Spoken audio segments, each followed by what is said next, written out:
Margaret and Harold Whitmore thought they had found a second chance at love. Two widowed souls reunited after decades apart, celebrating their remarriage with a dream honeymoon cruise to the Bahamas.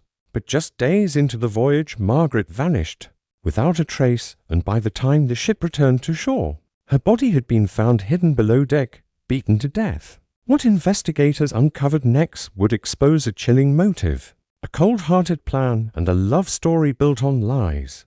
Margaret Winters had lived a full life, married young, raised two children, and spent decades as a high school librarian in a small Michigan town. After her husband passed away from cancer, she found comfort in her routine: morning tea, crossword, puzzles, community book clubs.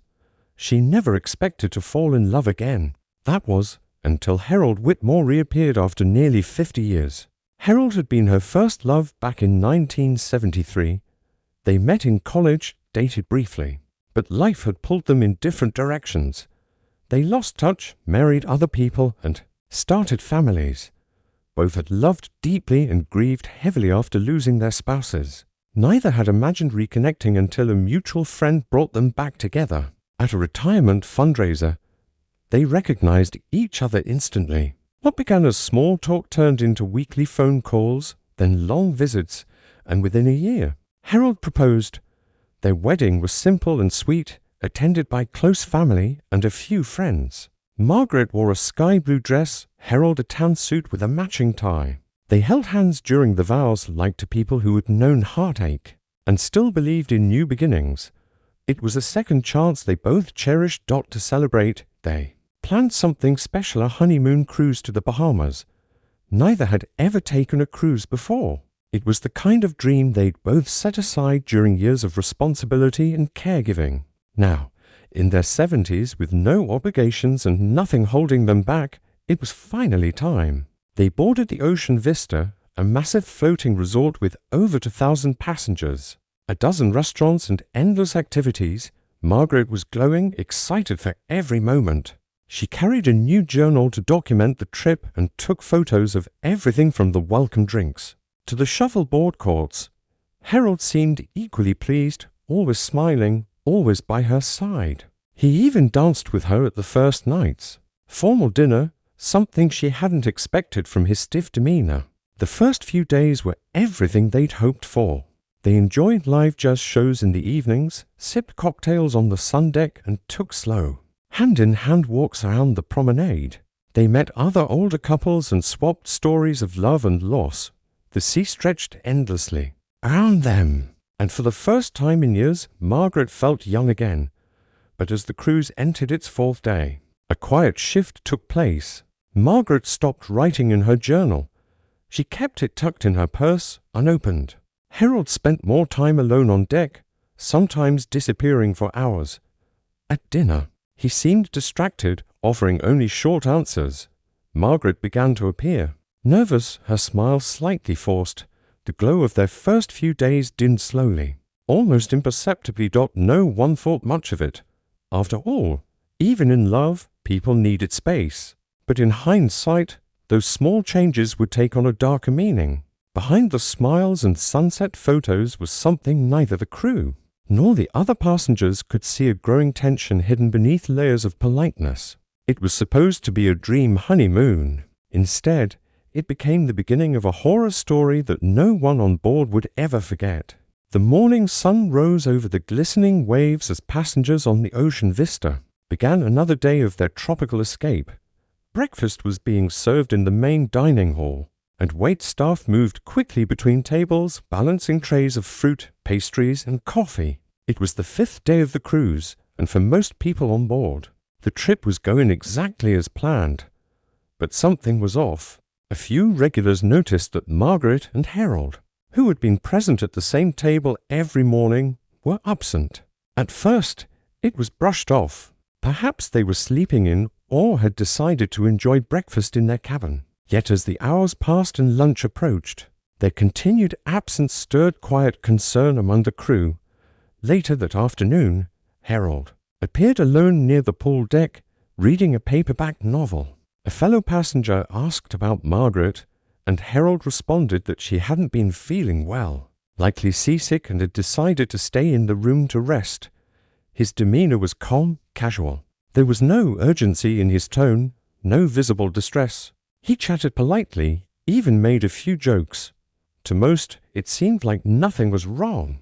But for the staff, protocol required a wellness check when a guest had not been seen for an extended time. Around 6 p.m., two crew members knocked on the door of cabin 708. Harold answered promptly, looking slightly surprised. When they asked to see Margaret, he again explained that she was resting and didn't want to be disturbed. His story was consistent, but something felt rehearsed to polish. The crew grew uneasy. Margaret hadn't used her on-board pass since the previous night. There were no records of her attending the spa, ordering room service, or checking in at any activity. Her name hadn't appeared in the dining log or excursion list that day. More alarmingly, she hadn't scanned in at any of the upper decks or common areas, something every passenger's ID card automatically recorded. A full announcement was made over the ship's intercom that evening, asking for Margaret Winters to report to guest services. There was no response. A second announcement followed, then a third. When no one came forward, the ship's security officers began reviewing camera footage. They located Margaret's last known sighting, a low-resolution clip from around 9:12 p.m. the previous night. In the video, she appeared to be walking alone along the upper deck. No one else was in frame. After that, she vanished. By nightfall, the captain had been informed. A decision was made to conduct a thorough search of the vessel. Crew members checked all public areas, restrooms, side halls, and deck stairwells. Announcements continued through the night. Rumors began to spread among passengers. Some speculated she had gone overboard. Others whispered about arguments the couple might have had. But the truth was still hidden, and Margaret was still missing. Behind his cabin door, Harold remained composed. He told the same story to every person who asked. But beneath his steady voice and firm expression, there was something that couldn't be explained away. Margaret hadn't just disappeared. Something terrible had happened, and the signs were only just beginning to emerge. The morning of the 6th day on the Ocean Vista began with routine duties for the cleaning crew. Assigned to the lower decks, these areas were rarely visited by passengers' maintenance rooms, storage closets and staff corridors hidden behind plane doors. Just before 9 a.m., one crew member noticed a sharp, foul odor seeping from a small utility closet near the laundry chute. The door was locked, which was unusual. No one had signed it out on the access log. The smell was unmistakable, metallic, sour, and thick in the air. A supervisor was called. Using a master key, they unlocked the door and swung it open. Inside, the stench intensified. Cleaning supplies were disorganized. A mop bucket sat in the corner, filled with reddish water. Towels stained dark brown were shoved behind crates of detergent. The floor beneath them had smeared streaks, hurriedly wiped but not clean. Something was very wrong. Security was alerted. Immediately, officers cordoned off the area and began processing the scene. Swabs were taken from the towels and floor. Preliminary tests showed the presence of blood. Surveillance footage from the hallway was reviewed again. This time, investigators zoomed in on the corridor outside the utility closet. Around 12:40 a.m. the previous night, a man matching Harold's build and clothing was captured pushing a housekeeping cart. Normally operated by staff, these carts weren't meant to be used by passengers. There was no staff report of it missing. The cart disappeared from view as it turned into the hallway leading to the utility closet. 30 minutes later, the same man returned on foot alone. No cart, no luggage, just silence and shadows. Security returned to Harold's cabin, this time with a search warrant signed by the ship's captain. The room appeared tidy at first glance, but under the bed, behind the lining of a suitcase, they found Margaret's gold necklace, the one she'd worn nearly every day of the trip, in the bathroom. Behind the sink cabinet were her sandals, dusty and scuffed, out of place and hidden with intention. More importantly, her cruise ID pass was tucked inside one of Harold's travel pouches. The breakthrough came when a second, More invasive search of the storage closet was ordered. Crates were moved, floorboards lifted. In the darkest corner, under layers of towels and sheets, was the unmistakable form of a human body wrapped in plastic. The sheet was from cabin 708. The plastic matched the roll found under the sink-in. Harold's bathroom daughter was Margaret. Her face was swollen and bruised. The autopsy conducted later revealed multiple blunt force injuries to her head and upper body. There were no signs of a struggle in the cabin, no defensive wounds on her hands. The blows had been swift and brutal, delivered with something heavy, possibly one of the large decorative vases from their room, which was now missing. Harold was taken into custody on board the ship, handcuffed quietly in the hallway outside. His room. Passengers watched in stunned silence as the man they had toasted at dinner just days earlier was led away. The honeymoon was over, and the truth was now impossible to hide. The investigation into Margaret's death quickly moved beyond the ship. As soon as the Ocean Vista docked in Miami, Harold was handed over to U.S. federal authorities. He remained silent during transport, avoiding eye contact and offering no statement. Once in custody, investigators began building the case against him not just based on the crime scene, but on the life he had lived leading up to the cruise. What they uncovered painted a far darker picture than anyone had anticipated. Harold's financial records revealed mounting debt. He had accumulated over $80,000 in credit card balances, and his retirement savings were nearly drained. He had attempted to invest in a handful of risky ventures, cryptocurrency, high-interest offshore accounts, and a failed mobile app development that had all backfired. His home had a second mortgage, and he was months behind on payments. Margaret, however, had no such burdens. She owned her home outright, had a stable pension from her years of service as a school librarian, and had inherited a modest estate from her late husband. What's more, she had taken Harold's financial struggles at face value, never realizing how dire they truly were. She had even offered to help, transferring small amounts of money into their shared account after the wedding. But what she didn't know was that Harold had taken out a life insurance policy in her name just 3 weeks before the cruise. The policy was for $250,000 and listed Harold as the sole beneficiary. Investigators also combed through Harold's internet search history.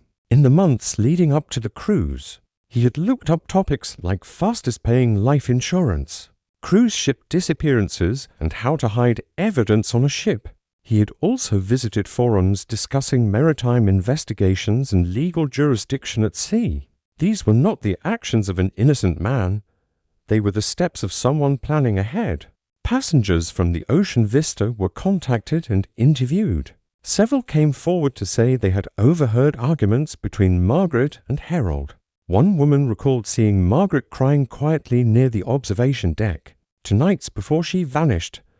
Another remembered Margaret expressing concern about a phone call that had failed to go through. She had tried calling her sister from the ship's phone system but wasn't able to complete the call. There were other red flags. Crew members reported Harold acting unusually calm after Margaret was declared missing, while other passengers expressed worry. Harold simply told people she was probably taking space. He never helped with the search efforts. He never asked for updates. He sat alone, reading, keeping his distance. Authorities began piecing together the timeline. The murder likely occurred late at night, after most passengers had gone to bed. Harold waited until the halls were empty, used a stolen housekeeping cart to move the body, and locked it away in a storage closet he assumed no one would check. Harold hadn't just killed his wife, he had planned it, methodically, patiently, and without remorse. A second chance romance had been nothing more than a mask. Behind the smiles, the dancing, and the staged affection was a man hiding a calculated plan to trade love for money. Harold's trial began 6 months after the cruise returned to port. The courtroom was packed, filled with reporters, retired cruise passengers, and members of Margaret's family, all seeking justice and answers. The prosecution presented a methodical, well-documented case. The evidence was overwhelming and disturbing in its precision. Prosecutors laid out the full timeline, showing how Harold had meticulously planned the murder well in advance. They introduced the life insurance policy as the clearest motive to $150,000 that would pay out only in the event of Margaret's death. They showed Harold's internet search history, including disturbing queries about how to commit murder at sea, jurisdiction loopholes, and even questions about how long it took for bodies to decompose in salt water. The jury listened in silence, the weight of each revelation mounting. Forensic experts testified about the injuries Margaret had suffered. They were consistent with a single object, struck repeatedly with force. The missing decorative vase from the cruise cabin, never recovered, was identified in photos taken by the cleaning staff earlier in the week. Blood found in the storage closet matched Margaret's DNA, and the towels used to conceal her body carried traces of Harold's fingerprints. Surveillance footage showed him alone, transporting a cart at the time Margaret disappeared, video that contradicted his initial claim that she had simply gone for a walk.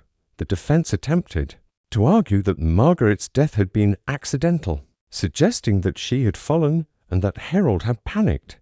But the facts didn't support this. There were no defensive wounds, no signs of a fall, no evidence of an emergency call made from their room. Instead, there was planning, concealment, and deception. The defense's strategy quickly unraveled. Under cross-examination, Margaret's sister took the stand to deliver an emotional statement. She spoke of the woman Margaret was: gentle, trusting, hopeful. She described how happy Margaret had been about the cruise, how she'd looked forward to spending her twilight years with someone who finally made her feel seen again. Her words moved the courtroom to tears. Harold showed little emotion throughout the trial. He kept his eyes lowered, his expression unreadable. He never apologized. He never offered an explanation. He declined to testify in his own defense. After just 3 hours of deliberation, the jury returned with a unanimous verdict: guilty on all counts, including first-degree murder, insurance fraud, and tampering with evidence. The judge delivered a life sentence without the possibility of parole, calling the act cold, calculated, and driven by greed. Margaret's remains were cremated and scattered in Lake Michigan by her children. Her journal, recovered from the cruise cabin, was kept by her granddaughter, a record of her final days, filled with hope before the horror. The Ocean Vista Cruise Line issued a public statement and quietly updated their security policies. But the incident left a stain that never quite faded. Cabin 708 was retired from use. In the end, the crime stood as a haunting reminder. Even in the golden years, when life seems peaceful and safe, evil can wear a familiar face. Love, when faked with purpose, becomes the sharpest betrayal, and sometimes a dream honeymoon can be the beginning of a nightmare.